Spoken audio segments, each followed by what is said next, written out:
मशीनमधून मत चोरी करतात अशा शब्दात बच्चू कडू यांनी टीका केली आहे। निवडणुकीत ईव्हीएमचा घोळ नसला पाहिजे, सगळे नालायक आयुक्तांना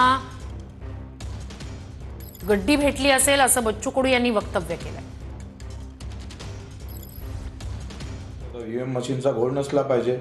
नामर्दाची औलाद आहे सध्या, सगळे मशीनासमोर करतात, मशीनमधून चोरी करतात।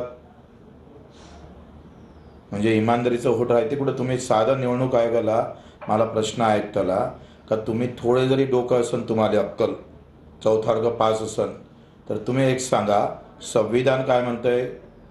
संविधानामध्ये मताचा अधिकार जेव्हा दिला तर मत आमचं आम्हाला भेटलं का नाही भेटलं, एवढा अधिकार संविधानानं मतदाराला दिलेला आहे। आज तुम्ही दाखवू शकता का? सांगा का माझं मत मला भेटलं का नाही भेटलं? मी ज्याला मत मारायला ठरलं होतं त्यालाच ते मत गेलं का दुसऱ्या गेलं? सांगू शकता निवडणूक आयोग?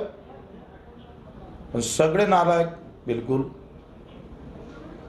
गड्डी भेटली असं आयुक्ताला, सुरू आहे त्यांची सगळी लफडे।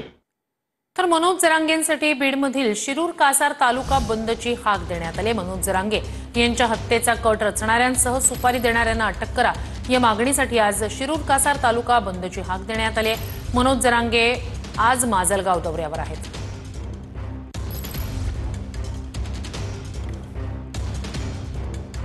बातमी लातूरमधून। उदगीरमध्ये समर्थकांकडून धनंजय मुंडे यांच्या फोटोला दुग्धाभिषेक करण्यात आलाय। समर्थकांकडून धनंजय मुंडेंवर झालेल्या आरोपांचा निषेध नोंदवण्यात आलाय।